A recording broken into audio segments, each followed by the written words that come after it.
Hoping to do the same things over and over again and expecting different results is the definition of stupid. In this video, we're going to bring stupidity back to life with the sunk cost fallacy, a cognitive trap where our past investments of money, effort, or time irrationally influence our decisions. So instead of cutting our losses and moving on, we actually double down because we're hoping to justify what we've already done and that it'll actually pan out the way we envisioned it when we started with a project or something else. So the two main things that the sunk cost fallacy bias actually does is it quietly drains our resources and it actually clouds our judgment. We're doubling down. We really want to achieve what we set to achieve in the past, and we're just not seeing it clearly and straight. This happens constantly with government projects, large corporate investments, and even in our personal life, our relationships. When we invest in something, we want to follow it through, even though it may make a loss. And because we're hoping so much we're going to recuperate what we've already invested in it, it clouds our judgment and it makes us double down. We pour more resources into it, more time, more money. And in the end, the usual results are unhappiness, failure, and finger pointing who's wrong, what should have been done better. If we had the wisdom that we have right now, what happens in the end is that the project is usually a failure, whether it's a professional or personal one, and we end up blaming each other or everybody else for our failures except for us. And then if we're wise and lucky enough to actually do a review of our actions of the investments for the project, then we discover that we never should have done this project. We never should have doubled down. We should have just quit and moved on to a better project. But that's all in hindsight. Because as I said before, our judgment is clouded. We don't see straight.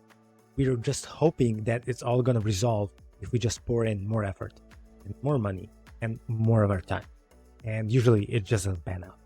So how can we avoid the sunk cost fallacy? So there are actually 6 actions that we can do. So the first one is focus on the future.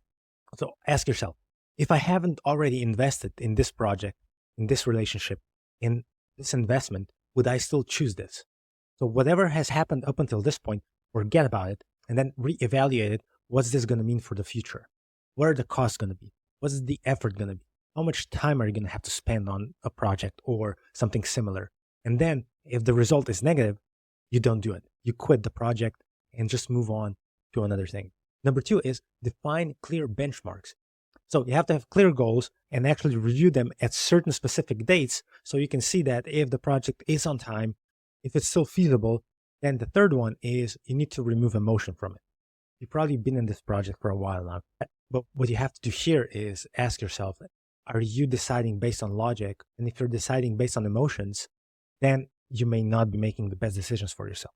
Forget about it for that time, go to sleep and rethink about it again the next day. So try and take away as much emotions as you can because they will cloud your judgment. The fourth one is that your decisions are based on the facts and the information that you have at that point, not what you had before, not what you think you're going to have in the future, but you need to make a fresh decision in that point in time. And then the fifth one is you want to get outside perspective.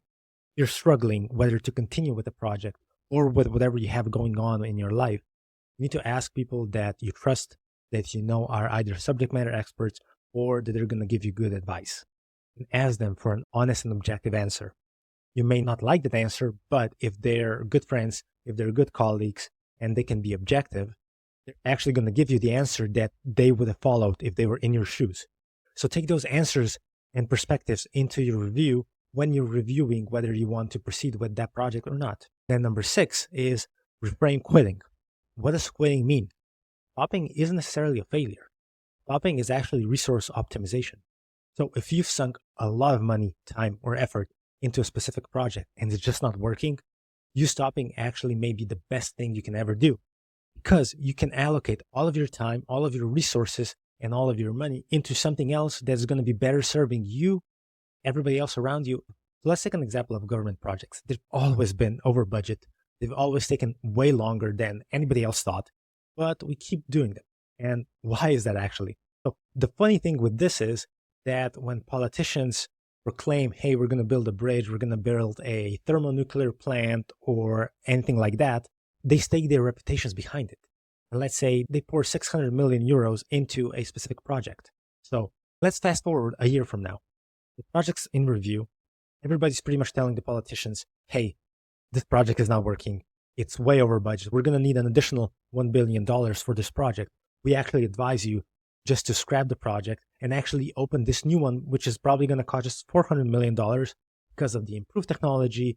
But as the crafty politician sees it, it's like, I've already staked my reputation into the first project.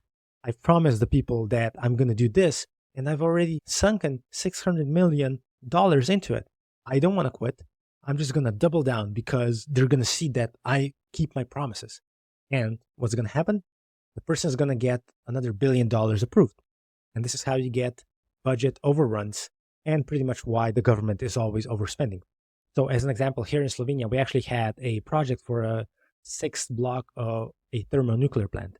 So the cost for the whole investment should have only been 600 million euros. But of course, after around 10 years of actually developing it, the final cost was 1.4 billion euros.